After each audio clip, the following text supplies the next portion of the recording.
Mi esposo trajo a su madre para ayudarme con el bebé, pero terminó destruyendo nuestra reputación. La eché de casa y ahora jura que mi hijo no es de su sangre. Dicen que el posparto es la etapa más vulnerable de una mujer, pero nadie te advierte que el peligro no siempre es el agotamiento, sino la gente que dejas entrar en tu santuario. Mi esposo, David, pensó que traer a su madre, Beatriz, sería la solución mágica para que yo pudiera descansar.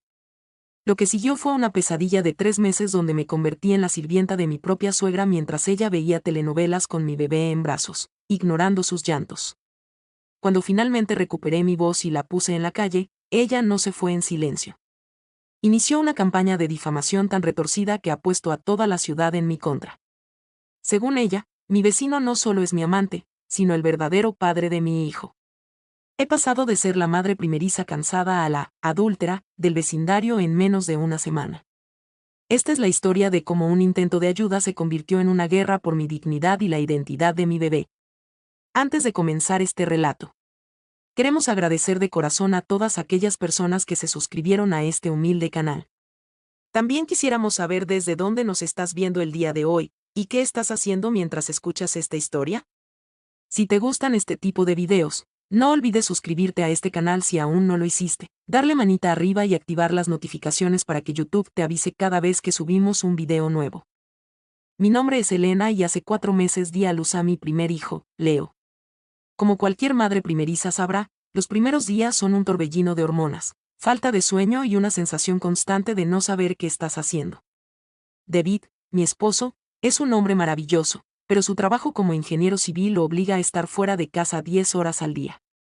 Al ver que yo apenas tenía tiempo para ducharme o comer un sándwich decente, David tuvo lo que él llamó una brillante idea. Una noche, mientras yo intentaba desesperadamente que Leo se durmiera, David se sentó a mi lado con una sonrisa triunfal. Hablé con mi mamá, dijo con una confianza que ahora me resulta aterradora. Está dispuesta a venir a vivir con nosotros un par de meses. Ella tiene toda la experiencia del mundo, te ayudará con la limpieza, cocinará y cuidará al bebé para que tú puedas dormir siestas largas. ¿No es genial? En ese momento, mi cerebro privado de sueño solo procesó la palabra siestas. Aunque mi relación con Beatriz siempre había sido distante y un poco tensa, ella es de esas mujeres que creen que nadie puede cuidar a su niño mejor que ella, la desesperación me hizo decir que sí. Pensé que, ante la llegada de un nieto, sus instintos más nobles saldrían a la luz. David estaba encantado. Él adora a su madre y sinceramente creía que estaba facilitándome la vida. Beatriz llegó 3 días después con 3 maletas enormes, como si planeara quedarse para siempre. Desde el primer momento, el aire en la casa cambió. No entró con una actitud de servicio, sino con la de una inspectora de sanidad. Lo primero que hizo fue pasar el dedo por encima de la chimenea y lanzarme una mirada de decepción mientras yo sostenía a un Leo llorando. Bueno, veo que tienes mucho trabajo acumulado, Elena, dijo sin siquiera saludarme primero. David le dio un beso en la frente y se fue a trabajar, dejándome sola con ella. Yo esperaba que me quitara al bebé de los brazos y me dijera ve a descansar, pero en lugar de eso, se sentó en el sofá más cómodo de la sala, encendió la televisión y me pidió un té. Con 2 de azúcar, querida, que el viaje me ha dejado agotada, sentenció. Me quedé helada. Ahí estaba yo, con puntos de sutura todavía frescos, ojeras que me llegaban a la mandíbula y un bebé de 3 semanas, sirviéndole té a una mujer que supuestamente venía a rescatarme. Ese primer día fue el preludio de lo que vendría. Beatriz no tocó una sola escoba, no lavó un solo plato y, lo que es peor, empezó a cuestionar cada una de mis decisiones. Que si el bebé tenía frío, que si mi leche no lo llenaba, que si el detergente que usaba era muy fuerte. Se pasaba el día viendo programas de concursos a un volumen ensordecedor, ignorando mis peticiones de bajarlo para que el bebé pudiera dormir. Mi ayuda se había convertido en una carga adicional que alimentar y atender. Lo peor era que, cuando David llegaba por la noche, ella se transformaba. Se ponía un delantal, tomaba al bebé justo cuando él entraba por la puerta y le decía, «Ay, hijo, estoy agotada de tanto ayudar a Elena, pero todo sea por mi nieto». Yo estaba tan aturdida que ni siquiera sabía cómo empezar a explicarle a David que su madre era un parásito emocional que estaba consumiendo mis últimas energías. Para la tercera semana de estancia de Beatriz, mi casa ya no se sentía como mi casa. se sentía como el dominio personal de mi suegra, donde yo era una inquilina molesta que casualmente tenía que cuidar de un recién nacido. El ciclo diario era desesperante. Ella se despertaba tarde, se quejaba de que el bebé había llorado por la noche y le había arruinado el sueño, y luego se instalaba en la sala frente al televisor. Sus quehaceres domésticos consistían exclusivamente en mandonearme. Elena, la cocina está grasienta, deberías limpiarla antes de que David llegue, decía mientras señalaba una mancha invisible, todo esto mientras yo intentaba amamantar. O mejor aún, esa ropa del bebé está mal doblada, mi hijo no puede ver tanto desorden. Yo estaba al borde del colapso. Mi vecino, Julián, es un hombre de unos 40 años que trabaja desde casa y siempre ha sido muy amable. Varias veces, al verme salir al porche con cara de zombi para recoger el correo, se acercaba a la valla para preguntarme cómo estaba todo. Elena, te ves exhausta, necesitas que te traiga algo del súper, me decía con genuina preocupación. Julián ha vivido al lado durante 5 años y su esposa es amiga mía, aunque ella estaba de viaje visitando a sus padres. Esas breves conversaciones de 5 minutos con Julián eran mi único contacto con la cordura. Pero Beatriz, desde la ventana, lo observaba todo. Un día, después de que Julián me ayudara a cargar un paquete pesado de pañales hasta la puerta, Beatriz me recibió con una sonrisa socarrona. Muy servicial el vecino, ¿no? Parece que le gustas más de lo normal, comentó con un tono venenoso. Yo simplemente la ignoré, pensando que era una de sus bromas de mal gusto.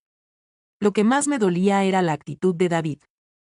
Cada vez que yo intentaba sugerirle que su madre no estaba ayudando, él se ponía a la defensiva.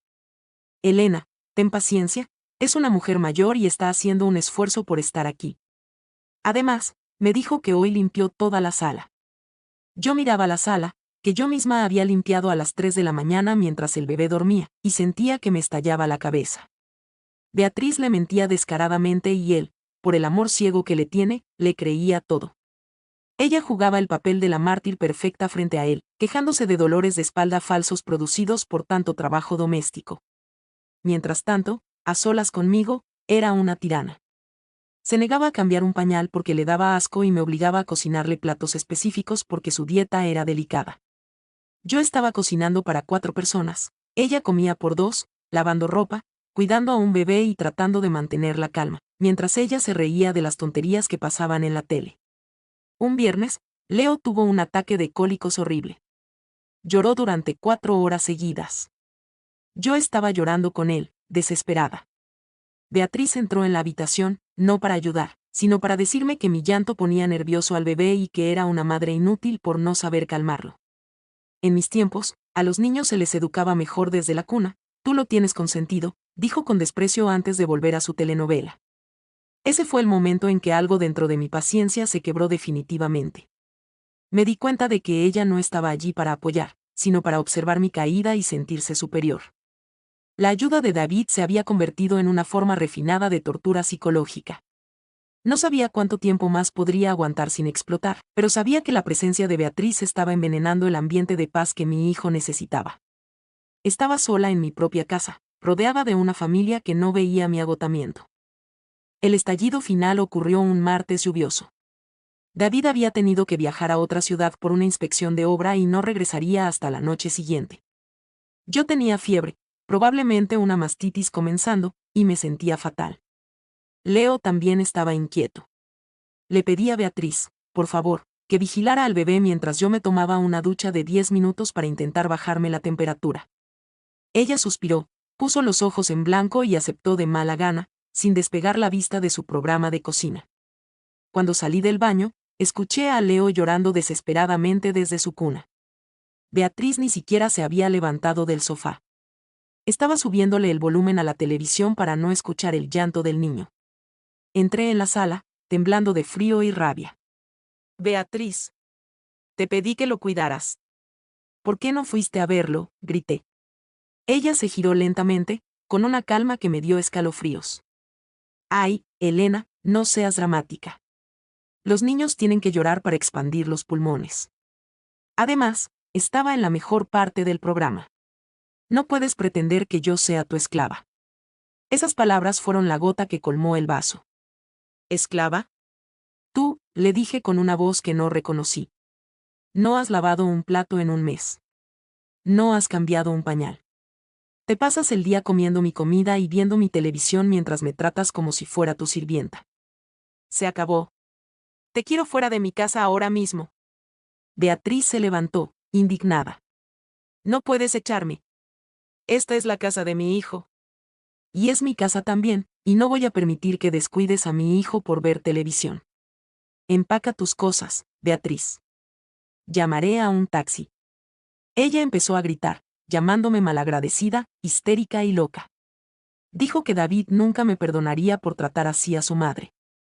Yo no retrocedí. Subí a su habitación, saqué sus maletas y empecé a meter su ropa de cualquier manera. La adrenalina estaba tapando mi malestar físico. Ella me seguía por las escaleras, insultándome.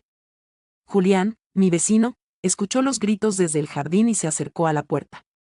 Elena, ¿está todo bien? Escuché gritos, preguntó preocupado.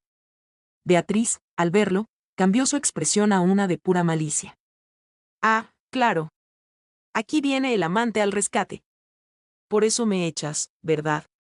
Para meter a este tipo en la cama de mi hijo ahora que David no está, gritó para que toda la calle escuchara. Me quedé de piedra. Julián estaba tan confundido como yo. Señora, por favor, solo estoy preguntando si necesitan ayuda, dijo él con calma. Pero Beatriz ya estaba en modo destrucción. Salió a la calle con una de sus maletas, gritando a los cuatro vientos, mírenla. Echa a la abuela de su nieto para quedarse sola con el vecino. Pobre de mi hijo David, que no sabe la clase de mujer que tiene. Yo cerré la puerta de golpe, temblando. El taxi llegó 10 minutos después y ella se fue, pero no sin antes dejar una estela de veneno en el vecindario. Me desplomé en el suelo de la entrada y lloré. Leo finalmente se había dormido, ajeno al caos. Estaba exhausta, enferma y ahora, según mi suegra, era una adúltera. Llamé a David de inmediato. Le conté todo, entre sollozos, la negligencia con el bebé, mi fiebre, los insultos. David estaba en silencio. Elena, ¿realmente la echaste a la calle bajo la lluvia?, fue lo primero que preguntó. No me preguntó cómo estaba mi fiebre, ni cómo estaba Leo. Su tono era de decepción profunda hacia mí. Ella puso en peligro a tu hijo, David. No hacía nada y me insultaba, respondí. Hablaremos cuando llegue mañana, Elena. Mi madre me llamó destrozada, dice que Julián estaba dentro de la casa cuando la echaste. No sé qué creer ahora. Colgué el teléfono. Mi propio esposo estaba dudando de mí. Beatriz había sembrado la semilla de la duda con una maestría terrorífica, y yo estaba demasiado cansada para luchar contra fantasmas. Las siguientes 48 horas fueron un descenso al infierno social. Beatriz no solo se había ido a casa de una de sus hermanas, sino que había comenzado una guerra total en redes sociales y a través de llamadas telefónicas a toda la familia de David y a nuestros conocidos en común. Mi teléfono no dejaba de recibir notificaciones. En Facebook, Beatriz publicó una foto suya llorando con un texto que decía, «Hoy mi corazón está roto». Fui a ayudar a mi hijo con su bebé y terminé en la calle porque su esposa prefiere la compañía del vecino. Dios me dé fuerzas para ver a mi hijo sufrir este engaño. Los comentarios eran brutales. Tías de David que apenas conocía me llamaban arpía y descarada. Cuando David llegó a casa, el ambiente era glacial. Entró, dejó su maleta y fue directo a la habitación del bebé. No me saludó. Cuando salió, se sentó en la mesa de la cocina y me miró como si fuera una extraña. Mi madre dice que Julián tiene llaves de la casa, Elena. Dice que lo vio entrar y salir varias veces mientras yo estaba trabajando. Y dice que cuando ella intentó decirte algo, te pusiste violenta. Me reí, una risa amarga y desesperada. ¿De verdad le crees, David? Julián no tiene llaves. El vecino solo me ayudó con unos paquetes y estuvo en la puerta cuando tu madre estaba gritando como una loca. Ella descuidó a Leo, David. Estaba con fiebre y ella se negó a mirarlo por ver la tele. Mi madre dice que tú inventas lo de la fiebre para justificar tus ataques de ira, replicó él. Yo saqué el termómetro que todavía marcaba 39 grados y se lo puse frente a la cara. Él lo miró, y por un segundo vi una chispa de duda en sus ojos, pero la influencia de Beatriz era poderosa. Incluso si estabas enferma, Elena, no tenías derecho a humillarla así. Ahora toda la familia cree que me eres infiel. Mi madre está sugiriendo cosas horribles. ¿Qué cosas, David?, pregunté, aunque ya lo sospechaba. David bajó la mirada, avergonzado pero incapaz de detenerse. Dice que Leo no se parece a nadie de nuestra familia. Dice que Julián y tú, que quizá Leo no es mío. Sentí como si me hubieran dado un puñetazo en el estómago. ¿Cómo te atreves?, grité. Leo es tu hijo, David. Tú estuviste ahí cuando nació, tú sabes que no hay nadie más. ¿Cómo puedes siquiera repetir las locuras de esa mujer? David se encogió de hombros, atormentado. Es que ella dice que está segura. Que vio miradas, que vio cosas en el vecindario. Elena, estoy confundido. Mi madre nunca me mentiría sobre algo así. En ese momento comprendí que Beatriz no quería simplemente volver a casa. Quería destruir mi vida, mi matrimonio y hasta la identidad de mi hijo. Estaba usando el arma más destructiva posible contra un hombre, la duda sobre su paternidad. Salí a la calle para tomar aire y me encontré con la esposa de Julián, que acababa de llegar de su viaje. Me miró con una mezcla de lástima y frialdad. Elena, me enteré de los rumores. Julián me juró que no pasó nada, pero lo que dice tu suegra es muy detallado. No sé qué pensar, de verdad. Por ahora prefiero que no nos hablemos. Hasta mis amigos estaban siendo envenenados. Beatriz había creado una narrativa tan sólida y llena de detalles falsos que la verdad parecía insuficiente. Julián estaba teniendo problemas en su propio matrimonio por culpa de una mujer que se aburría viendo televisión. Me sentí atrapada en una red de mentiras que se cerraba cada vez más. Mi suegra no solo era una vaga y una mandona, era una sociópata capaz de sacrificar la felicidad de su propio hijo y la estabilidad de un recién nacido por puro rencor. Y lo peor era que David, el hombre con el que había decidido formar una familia, le estaba dando el poder de hacerlo. La presión social se volvió insoportable. Ya no era solo la familia de David, eran los vecinos, la gente del supermercado, incluso la cajera del banco donde siempre iba. Beatriz se había encargado de difundir su versión con una eficiencia casi profesional. Un día, mientras intentaba dar un paseo con Leo en su cochecito, me crucé con una vecina de la otra cuadra. Ella, que siempre solía detenerse a ver al bebé, cruzó la calle para evitarme. Escuché perfectamente cómo susurraba pobre David, criando un hijo que no es suyo. Me detuve en seco, apretando el manillar del cochecito hasta que me dolieron los nudillos. Quise gritar, pero sabía que cualquier reacción violenta solo confirmaría la imagen de loca e inestable que Beatriz había pintado. En casa, David estaba cada vez más distante. Ya no me ayudaba con Leo de la misma manera. Lo miraba a veces con una expresión de búsqueda, como si intentara encontrar rasgos de Julián en el rostro de un bebé de 4 meses. Era desgarrador. Una noche lo encontré en el estudio, revisando fotos antiguas de su familia y comparándolas con fotos de Leo. No tiene mis ojos, Elena, dijo sin mirarme. Toda mi familia tiene los ojos verdes, y Leo los tiene café oscuro. Yo tengo los ojos café oscuro, David, y le recordé con lágrimas en los ojos. La genética no es una ciencia exacta de primer grado. Estás dejando que tu madre te lave el cerebro. Él cerró la computadora de golpe. Mi madre dice que te vio en el jardín de Julián a medianoche cuando yo estaba de viaje. ¿Cómo explicas eso? Eso es mentira. Estaba durmiendo con mi hijo. David, por favor, piensa. ¿Cuándo he tenido tiempo de tener una aventura si apenas tengo tiempo de ir al baño? Pero David ya no escuchaba razones. La duda es como un ácido, una vez que empieza a corroer, es casi imposible detenerlo.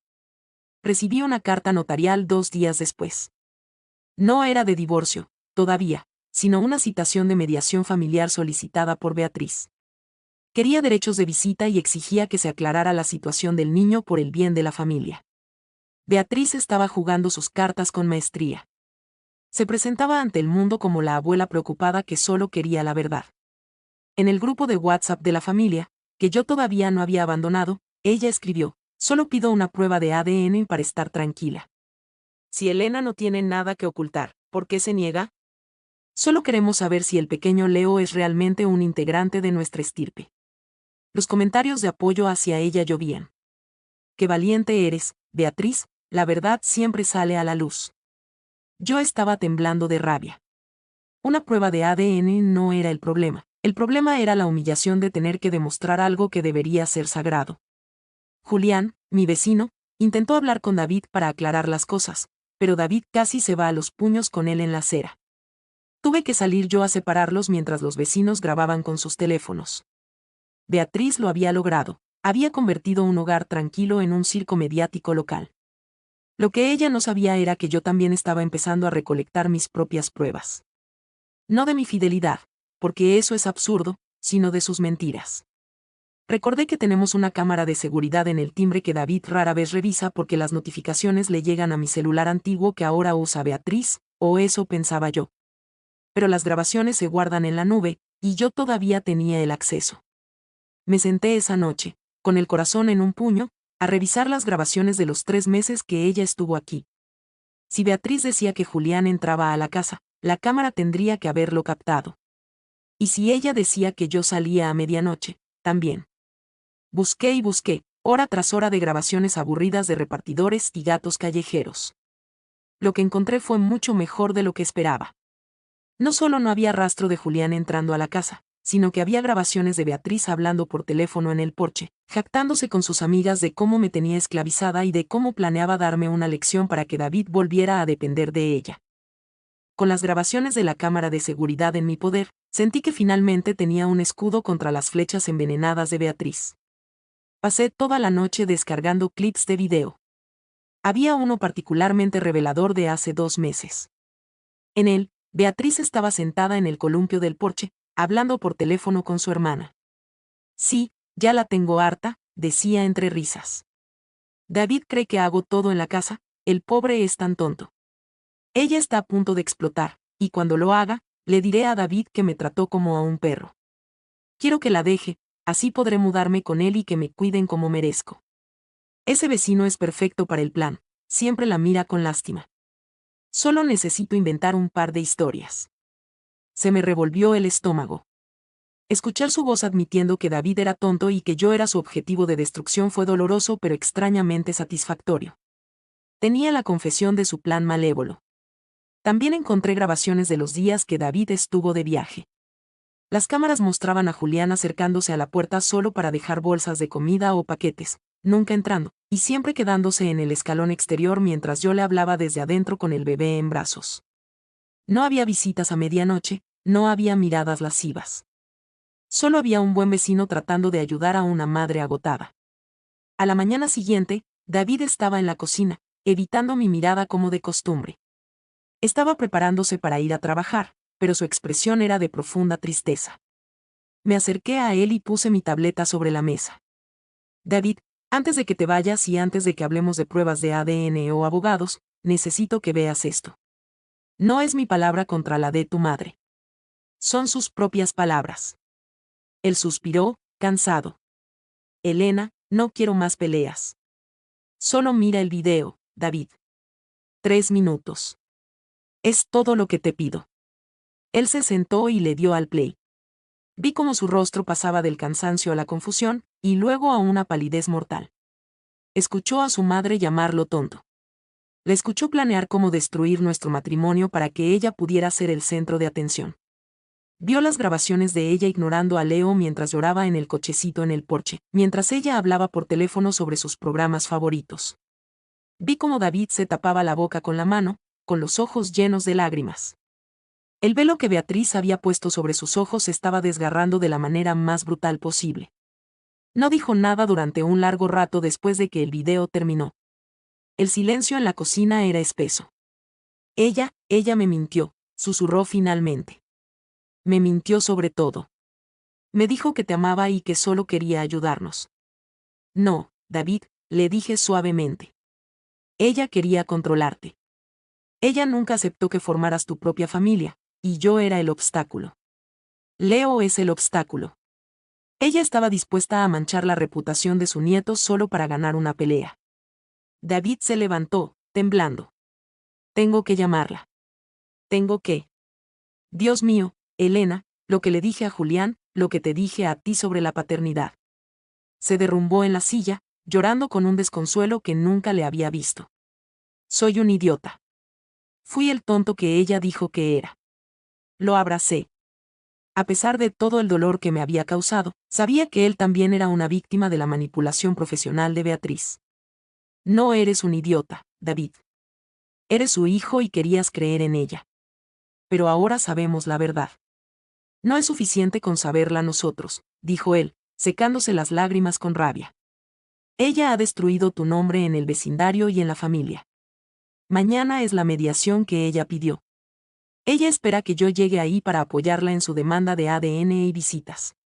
Iremos, Elena. Iremos y llevaremos estas grabaciones. Pero antes, quiero hacer algo. David tomó su teléfono y entró al grupo de WhatsApp de la familia.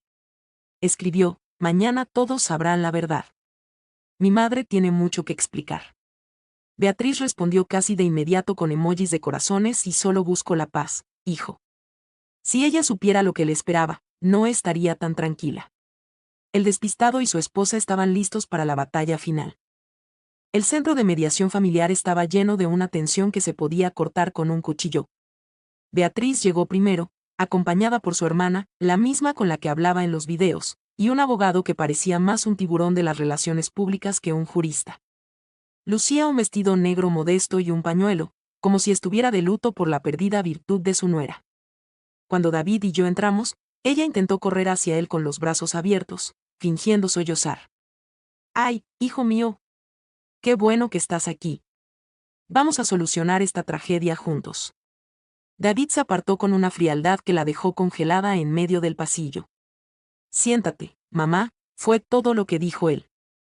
Entramos en la sala de juntas donde nos esperaba la mediadora, una mujer de aspecto severo llamada licenciada Morales. Beatriz comenzó su actuación de inmediato. Licenciada, yo solo estoy aquí porque amo a mi hijo y me preocupa la legitimidad de mi nieto. He visto cosas horribles, comportamientos indecentes de Elena con el vecino, y como abuela, no puedo permitir que mi hijo críe a un niño que, bueno, usted me entiende. La mediadora me miró. Señora Elena, ¿qué tiene que decir ante la petición de una prueba de paternidad y el régimen de visitas de la abuela? Yo miré a David. Él asintió. Antes de responder a eso, dije con voz firme, queremos presentar unas pruebas documentales sobre el origen de esta demanda. Creemos que la mediadora debe ver el contexto real de las acusaciones de la señora Beatriz. El abogado de Beatriz saltó de inmediato. Esto es una mediación, no un juicio. Mi cliente tiene derecho a expresar sus dudas. Y yo tengo derecho a demostrar que esas dudas son inventadas, repliqué. David sacó su computadora y conectó el cable al proyector de la sala. Beatriz empezó a ponerse nerviosa. Se removía en su asiento, ajustándose el pañuelo. El primer video que se proyectó fue el de ella admitiendo el plan para separarnos. La sala quedó en un silencio absoluto. Solo se escuchaba la voz de Beatriz a través de los altavoces, clara y nítida, riéndose de la estupidez de su hijo y detallando cómo inventaría lo de Julián. La licenciada Morales tomaba notas rápidamente, con una expresión de creciente desagrado. Beatriz se puso roja, luego pálida, y finalmente empezó a gritar. Eso es una invasión a la privacidad. Esos videos están manipulados. David, hijo, ¿no creas esto? Son trucos de esa mujer. David se levantó, y por primera vez en semanas, su voz sonó llena de autoridad. Cállate, mamá. Me llamaste tonto. Te burlaste de mi esposa mientras ella estaba enferma. Planeaste destruir mi hogar por puro egoísmo. ¿Cómo pudiste? ¿Cómo pudiste siquiera mencionar la palabra ADN sabiendo que Leo es mi hijo, solo para hacernos daño? La hermana de Beatriz, que estaba presente, intentó intervenir, pero David la cortó en seco. Tú también lo sabías. Te reías con ella por teléfono. Son unas personas despreciables. La mediadora cerró su carpeta con un golpe seco. Señora Beatriz, dijo la licenciada Morales, este comportamiento es extremadamente grave. No solo no hay base para una duda razonable sobre la paternidad, sino que está claro que usted ha actuado de mala fe para dañar la unidad familiar. Esta mediación ha terminado. Informaré al juez que la petición de visitas es totalmente improcedente debido al ambiente tóxico y al riesgo psicológico que usted representa para el menor. Beatriz intentó otra rabieta, pero su abogado, al ver que el caso estaba perdido y que incluso podría enfrentar cargos por difamación, la tomó del brazo y la obligó a salir de la sala. Al salir al pasillo, Beatriz me miró con un odio que nunca olvidaré. Esto no ha terminado, Elena. Te arrepentirás de haberme humillado. No, Beatriz, le dije con calma. La que se humilló fuiste tú. Ya no tienes un hijo que te crea, ni un nieto al que ver crecer. Te quedaste sola con tu televisor. David y yo salimos del edificio tomados de la mano. El peso de la mentira se había levantado, pero sabíamos que todavía quedaba mucho por limpiar.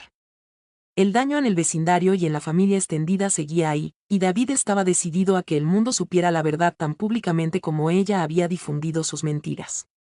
La guerra había terminado, pero la reconstrucción apenas comenzaba. La victoria en la mediación fue solo el primer paso. El verdadero desafío era limpiar el fango que Beatriz había arrojado sobre nosotros durante semanas. David, sintiéndose culpable por haber dudado inicialmente, decidió tomar el control de la comunicación. Esa misma noche, grabó un video corto pero contundente y lo publicó en todas sus redes sociales, etiquetando a cada uno de los familiares que habían comentado las mentiras de su madre. En el video, David explicaba la verdad, mostraba fragmentos de los videos de seguridad y pedía disculpas públicas a Julián y a mí por haber permitido que esa situación escalara. Mi madre no está bien de salud mental, o al menos no tiene escrúpulos, dijo David en el video. Intentó destruir mi matrimonio y manchar el nombre de mi hijo. Leo es mi hijo al 100%, y cualquiera que siga repitiendo las mentiras de Beatriz no tiene lugar en nuestra vida. El impacto fue inmediato. Los mismos familiares que antes me llamaban arpía empezaron a borrar sus comentarios. Algunos enviaron mensajes de disculpa privados, diciendo que Beatriz siempre fue difícil, pero nunca pensaron que llegaría a tanto. Yo no respondía a ninguno. Si pudieron creer una mentira tan vil sin preguntarme primero, no los quería de vuelta en mi vida. La situación con Julián fue la más difícil de sanar. David fue a su casa al día siguiente con una caja de herramientas de alta gama como regalo y se sentó con él y su esposa en el porche. Estuvieron hablando durante 2 horas. David se disculpó formalmente por sus gritos y por haber dudado. Julián, que es un hombre de gran corazón, aceptó las disculpas, pero su esposa todavía estaba un poco distante. Tomaría tiempo recuperar la confianza de los vecinos, pero al menos la hostilidad pública se detuvo.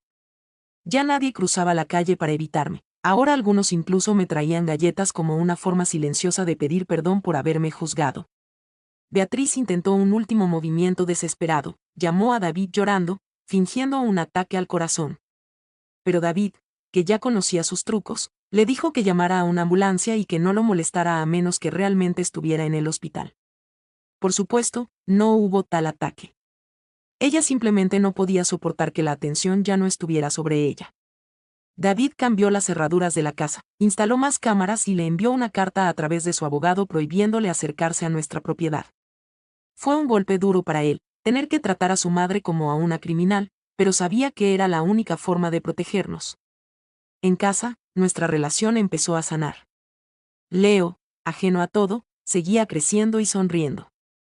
David se convirtió en el padre más dedicado del mundo, compensando los meses que Beatriz le había robado.